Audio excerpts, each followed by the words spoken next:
Hello, everyone, and welcome to my podcast, Raw in Wonderland. So happy that we're here together again. In this episode, I want to share my reflections on a book written by my all time favorite author, Leo Tolstoy. The book is The Kreutzer Sonata, and I'll be honest from the beginning. It's not my favorite work by him. In fact, it's probably the one I love the least, but ironically, I return to it from time to time because it stretches my soul in a way that few books can. Let me start with the title. Die Kreutzer Sonata was originally a music piece by Beethoven. Beethoven first dedicated it to a violinist named George Bridgetower, but after a personal dispute involving a woman, he changed the dedication to Rodolph Kreutzer, who, funnily enough, never even played the piece because he thought it was unfit for the violin. That alone sets the tone for the book, a piece inspired by conflict, passion, and rejection. Tolstoy published this novella in 1889, and it was considered scandalous, even dangerous at the time. It was censored in various countries, and even in Russia, there were debates about banning it. Eventually, the book was priced so high that ordinary people couldn't afford it, an indirect way of keeping it out of the public's hands. But of course, that never works. In fact, it backfired. Tolstoy's followers made copies and spread them all over the country. Because when something is forbidden, people become more curious, right? Thinking like, what are they trying to hide from us? Reading this book again, I was struck by how extreme it is. It's filled with sharp, rigid views on love, marriage, and sexuality. Tolstoy doesn't leave room for ambiguity. He is certain, passionate, and sometimes, in my opinion, even hateful in his tone. At times, it feels like he is not writing fiction but just venting in a personal diary.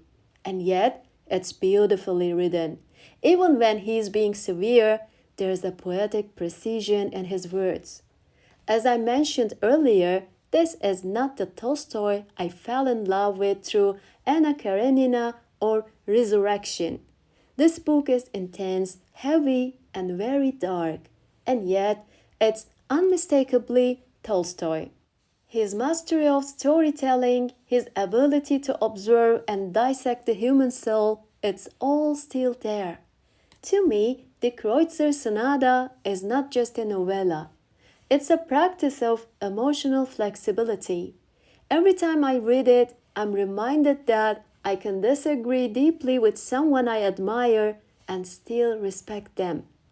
I can hold conflicting emotions. I can say, this book makes me uncomfortable and still underline its most powerful sentences. The story itself is simple. A man confesses to murdering his wife, driven by a storm of jealousy and suspicion. But through this confession, Tolstoy explores society's ideas of marriage, sexuality, gender roles, and moral hypocrisy, and he does it ruthlessly. One quote I marked in this reading was about women's clothing. The narrator accuses women of dressing provocatively solely to attract men, or putting on an entire performance just for male approval. He's cruel, even vulgar in his descriptions, and yet he believes he's speaking the truth. Tolstoy, through his character, draws parallels between upper-class women and sex workers, arguing that both exist within the same system of performance and approval. Do I agree with that? Not really, but that's part of the point. This book isn't meant to comfort. It's meant to provoke, to irritate, to shake you out of your usual thoughts.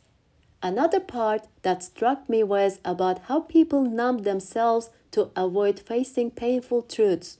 The narrator describes how he and his wife used to keep themselves constantly busy with housework, children, social events, card games, anything, just to avoid confronting their hatred for each other. And honestly, it made me think of us today.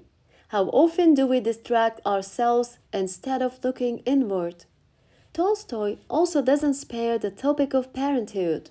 He has his characters say that children are no longer a joy but a burden, that they only make an already miserable marriage worse.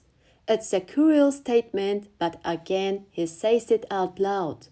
And whether we agree or not, it gives us something to think about. At the end of the book, after receiving massive backlash, Tolstoy added a sort of final word or moral addendum. He gives a list of prescriptions like don't get married, don't have sex, avoid pleasure, eat less, avoid meat, don't drink alcohol, work hard, keep busy. It's like a moral detox. Some of it is rooted in his religious beliefs, but some of it feels like a desperate attempt to make sense of pain and loss. Now, I'm not saying we should follow this as life advice, but I understand where it's coming from. And I think many of us, after going through something difficult, swing to the other extreme, cutting things out, making strict rules, trying to regain control. That's what I see in this book. Not a manual for life, but a snapshot of a mind in crisis. So, in this episode, I didn't just read the Kreutzer Sonata. I wrestled with it. I argued with Tolstoy. I disagreed with him. I rolled my eyes at times, but I also admired the brutal honesty. And once again, I felt grateful for literature because it gives us a safe space to feel, reflect, and even fight with the people we admire most. Until next time, stay curious, stay kind, and don't be afraid to read something that challenges you. Bye, guys!